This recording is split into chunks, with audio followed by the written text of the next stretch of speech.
Assalamualaikum warahmatullahi wabarakatuh. Perkenalkan, nama saya Resti Aristusa dengan NIM 0302 1282 025063 dari kelas A Indralaya Teknik Pertambangan Universitas Sriwijaya. Jadi kali ini saya akan menjelaskan mengenai tugas preparasi batubara, khususnya mengenai rencana coal washing plan. Jadi di sini sudah ada soal yang telah diberikan yang mana suatu perusahaan pertambangan batubara memiliki rencana membangun coal washing plant dengan kapasitas 750 ton per jam. Kemudian untuk kebutuhan airnya eh, adalah 452 meter kubik per jam. Dengan hasil penelitian menunjukkan bahwa kandungan solid dalam air hasil pencucian sebanyak 7,5%. Dan data-data lain yang diketahui ada yang pertama ukuran partikel atau bisa dilambangkan dengan D besar sama dengan 3 dikali 10 pangkat nanometer. Kemudian ada berat jenis solid nilainya 2,5 gram per sentimeter kubik dan juga viskositas airnya diketahui 1,31 dikali 10 pangkat 6. Kemudian di sini kita diminta untuk menghitung berat padatan, kemudian juga berat air, volume padatan, volume air, hingga dimensi kolam pengendapan, sampai diminta untuk menghitung waktu pengerukan, yang mana waktu pengerukannya harus lebih dari 30 hari. Oke, kita mulai saja. Yang pertama, kita cari terlebih dahulu berat padatannya. Nah, untuk mencari berat padatan ini, kita gunakan rumus persen solid dikali dengan kimet dikali dengan rho P. Jadi persen solid ini merupakan persen padatan atau solid. Kemudian untuk kimet ini debit maksimum pompanya. Sedangkan untuk rho P ini merupakan massa jenis atau berat jenis padatan atau solidnya. Nah, di soal tadi diketahui bahwa persen solidnya adalah 7,5%. Dan bisa juga kita jadikan ubah ke pecahan desimal itu sama dengan 0,075. Kimetnya tadi diketahui juga 452 meter kubik per jam, serta untuk massa jenis padatannya juga diketahui 2.500 kg per meter kubik. Nah, untuk setelah kita mengetahui nilai-nilai ini, maka langsung saja kita masukkan ke dalam rumus. Yang mana persen solid 0,075 dikali dengan kimetnya 452 meter kubik per jam dan rho P-nya 2.500 kg per meter kubik. Sehingga kita kalikan semua, kita kalkulasikan, kita dapatkan berat padatannya 84.750 kg per jam. Kemudian yang kedua kita cari berat air. Nah, berat airnya ini sebenarnya sama rumusnya dengan berat padatan tadi, hanya saja data yang digunakan untuk mencari berat air ini adalah data-data air, baik itu untuk persennya, persen airnya, kemudian juga massa jenis airnya. Nah, di sini di soal tadi persen air itu tidak diketahui. Yang diketahui hanya persen solid atau persen padatannya saja. Maka kita harus terlebih dahulu mencari persen airnya.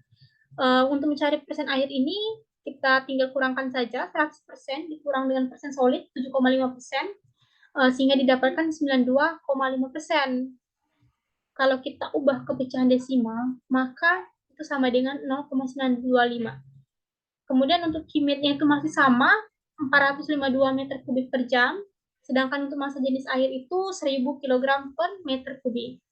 Kemudian kita sudah dapatkan semua nilai-nilainya, tinggal kita masukkan saja ke dalam rumus. 0,925 dikali dengan 452 meter kubik per jam dikali dengan 1000 kg per meter kubik. Sehingga kita dapatkan berat air per meter kubiknya adalah 418.100 kg per jam. Selanjutnya kita mencari volume padatan. Nah, untuk mencari volume padatan ini kita menggunakan rumus berat solid dibagi dengan rho P dikali 3.600. Untuk berat solid ini tadi sudah kita dapatkan, sudah kita cari terlebih dahulu. Nilainya itu adalah 84.750 kg per jam. Sedangkan untuk rho P atau massa jenis padatan itu diketahui 2.500 kg per meter kubik. Sehingga tinggal kita masukkan ke rumus berat solidnya 84.750 kg per jam, kemudian massa jenis padatannya 2.500 kg per meter kubik, dikali dengan 3.600 menjadi 9 juta kg per meter kubik, dan kita kalkulasikan menjadi 0,0094 meter kubik per detik untuk volume padatan. Nah, selanjutnya kita juga akan mencari volume air. Untuk volume air ini sebenarnya konsepnya sama dengan volume padatan, yang mana berat dibagi dengan massa jenis dikali 3.600, hanya saja untuk volume air ini berat yang digunakan itu berat air, dan massa jenis yang digunakan adalah massa jenis air. Nah, untuk berat airnya tadi, kita juga sudah dapatkan terlebih dahulu di awal tadi, nilainya 418.100 kg per jam, sedangkan untuk massa jenis air itu 1.000 kg per meter kubik. Kemudian tinggal kita masukkan juga di sini ke dalam rumusnya, berat airnya 418.100 kg per jam, massa jenis air dikali dengan 3.600 itu 3.600.000 kg per meter kubik. Kita kalkulasikan sehingga kita dapatkan volume air per detiknya itu 0,1161 meter kubik per detik. Oke, kita lanjut mencari total volume. Nah, untuk mencari total volume ini, kita tinggal jumlahkan saja volume padatan dan juga volume air yang sudah kita dapatkan sebelumnya.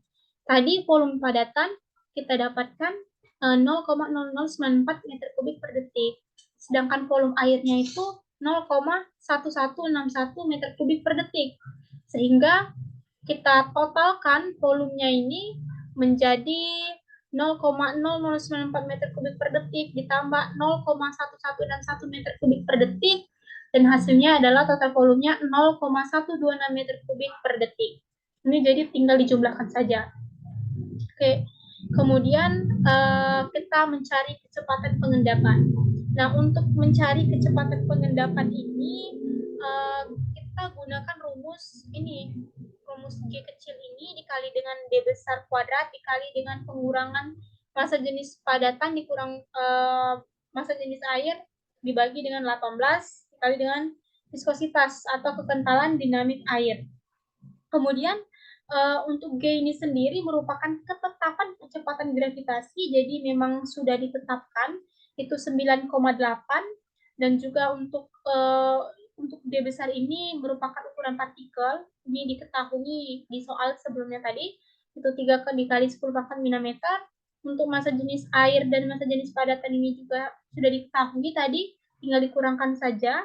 Kemudian untuk kekentalan dinamik airnya atau viskositasnya juga diketahui tadi 1,31 dikali 10 pangkat 6. Jadi sudah diketahui semua nilai-nilainya, kita masukkan saja ke dalam rumus untuk mencari kecepatan pengendapan ini.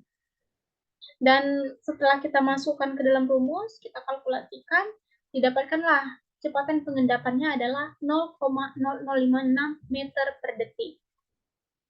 Oke, nah selanjutnya adalah kita mencari luas kolam pengendapan. Nah, untuk mencari luas kolam pengendapan ini, kita gunakan rumus Q total dibagi dengan VT. Q total ini sama dengan volume total yang sudah kita jumlahkan tadi, volume padatan dan juga volume airnya tadi. Kemudian untuk VT ini merupakan kecepatan pengendapan. Ini juga sudah kita cari tadi, sudah kita dapatkan juga nilainya. Nah, ini untuk total volumenya tadi itu 0,126 meter kubik per detik, sedangkan kecepatan pengendapannya sudah kita dapatkan itu 0,0056 meter per detik. Sehingga karena sudah didapatkan semua, tinggal kita masukkan ke rumus. Jadi, total dibagi dengan VT. Maka, totalnya 0,126 meter kubik per detik, kemudian VT atau kecepatan pengendapannya 0,0056 meter per detik, sehingga kita dapatkan luas kolam pengendapan ini adalah 22,5 meter persegi. Oke, selanjutnya adalah kita mencari dimensi kolam pengendapan. Nah, untuk dimensi kolam pengendapan ini, kita gunakan hukum Stokes. Kenapa kita gunakan hukum Stokes? Karena kita ketahui tadi di soal bahwasanya padatannya ini kurang dari 50%. Padat persen solidnya tadi adalah 7,5%. Artinya kurang dari 40%. Maka dari itu kita gunakan hukum Stokes. Kalau semisal dia lebih dari 40%, kita gunakan hukum Newton. Jadi untuk hukum Stokes ini sendiri dapat kita asumsikan. Pertama, ini untuk kedalaman kolamnya, kita lambangkan dengan H besar, itu 7 meter. Untuk lebar kolamnya kita lambangkan dengan B kecil, kita asumsikan 4 meter, dan dengan lebar kolam ini juga kita akan mendapatkan panjang kompartemennya, atau kita lambangkan dengan P kecil. Jadi panjang kompartemennya ini bisa kita cari dengan rumus luas kolam pengendapan yang sudah kita dapatkan tadi, 22,5 meter persegi, dibagi dengan lebar kolam yang kita asumsikan atau yang kita tetapkan ini. Nah, itu lebar kolamnya 4 meter. Sehingga didapatkanlah 5,6 meter. Kalau kita bulatkan, itu menjadi 6 meter. Kemudian, untuk penetapan dimensi-dimensi ini, baik itu kedalaman maupun lebarnya ini, itu kita berdasarkan pada persentase pengendapan dan juga waktu pengerukan yang diinginkan. Sehingga ini kita bisa dilihat bahwa asumsi ini bentuknya itu persegi panjang, dan kita tetapkan juga untuk kompartemennya ini menjadi 6 kompartemen agar sesuai dengan persentase pengendapan dan waktu pengerukannya nanti. Nah, selanjutnya untuk kolam pengendapan. Kolam pengendapan ini dapat kita cari dengan rumus jumlah kompartemen dikali dengan P kecil dikali B kecil dikali dengan H besar dikurang 0,5. Nah, untuk jumlah kompartemen tadi kita tetapkan itu 6. Ada 6. Kemudian untuk P kecil ini merupakan lambang dari panjang kompartemen. Panjang kompartemen tadi sudah kita cari itu 6 meter. Kemudian B kecil ini adalah lebar kolam. Lebar kolam juga sudah kita asumsikan 4 meter. Kemudian untuk H besar ini adalah kedalaman kolam.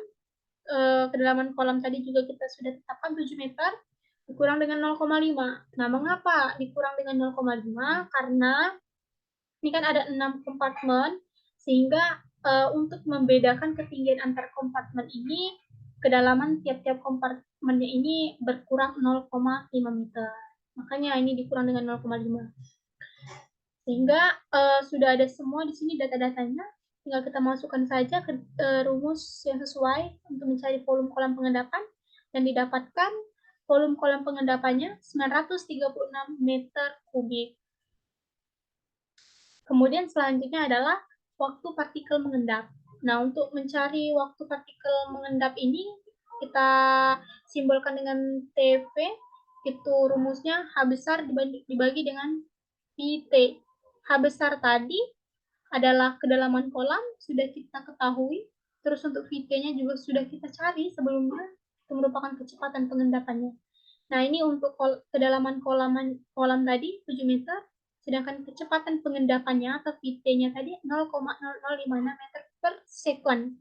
Sehingga sudah dapat semua, tinggal kita masukkan saja ke dalam rumus. Ke dalam rumus didapatkanlah hasilnya itu 1250 detik. Jadi masih dalam detik. Kemudian kita ubah ke menit, itu menjadi 20,83 menit. Itu merupakan waktu untuk partikel ini mengendap. Nah, kemudian lanjut kita mencari kecepatan air dalam kolam. Kecepatan air dalam kolam ini bisa kita simbolkan dengan pH. Rumusnya ini Q total dibagi dengan A besar. Nah, Q total ini merupakan debit air yang masuk ke kolam pengendapan. Sedangkan A ini merupakan luas kolam pengendapan.